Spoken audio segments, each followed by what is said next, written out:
বিরাদার বন্ধুগণ বাবাজি শুনুন মা, আমার নবী মুস্তাফা একদিন এক সাহাবীকে নিয়ে এক রাস্তা ধরে চলে যাচ্ছেন বাবা। যে সাহাবীর নাম হচ্ছে হযরতে আবু যর গফারি। সে সাহাবীকে নিয়ে আমার নবী মুস্তাফা যেন রাস্তা ধরে চলে যাচ্ছেন বাবা। সামনে যেন একটা কবরস্থান দেখতে পাই। আমার নবী মুস্তাফা সে কবরস্থান দেখে যেন দাঁড়িয়ে গেলেন।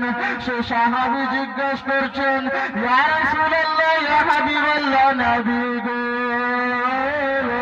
আপনি চলতে চলতে নবী এখানে কেন দাঁড়িয়ে গেলেন বলেন?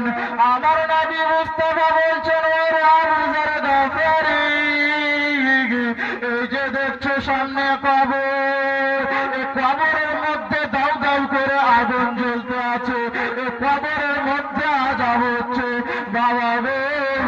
আমার নবী মুস্তাফা কবরের মধ্যে কি হচ্ছে দেখতে পাচ্ছেন বাবা।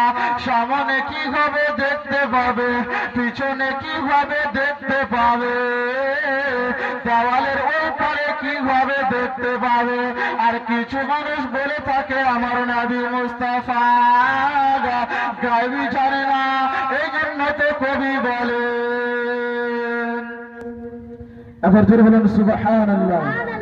ওরে কোন পাগলে বলে নবী গায়বী জানে না, ইলমের শহর নবী শাহে মদিনা। ও বলো ইলমের শহর নবী শাহে মদিনা। ওরে কোন পাগলে বলে নবী গায়বী জানে না, ইলমের শহর নবী শাহে মদিনা। আরে নবীর ইশকে পাগল জিনে, আরে তার সিনাতে ইলমের কোণে, আরে নবীর ইশকে পাগল জিনে, আরে তার সিনাতে ইলমের কোণে। আরে ঘরে বসে দেখতে পাবে, ঘরে বসে দেখতে পাবে নূরে মদিনা, ইলমের শহর নবী শাহে মদিনা। ওরে কোন পাগলে বলে নবী গায়বী জানে না, ইলমের শহর নবী শাহে মদিনা। আরে কোরআন হাদিস পড়লে শুধু আলিম তো হয় না, আরে কোরআন হাদিস পড়লে শুধু আলিম তো হয় না।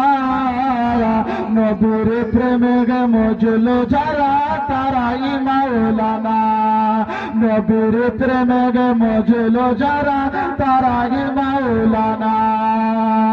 ইলমের শহর নবী শাহে মদিনা।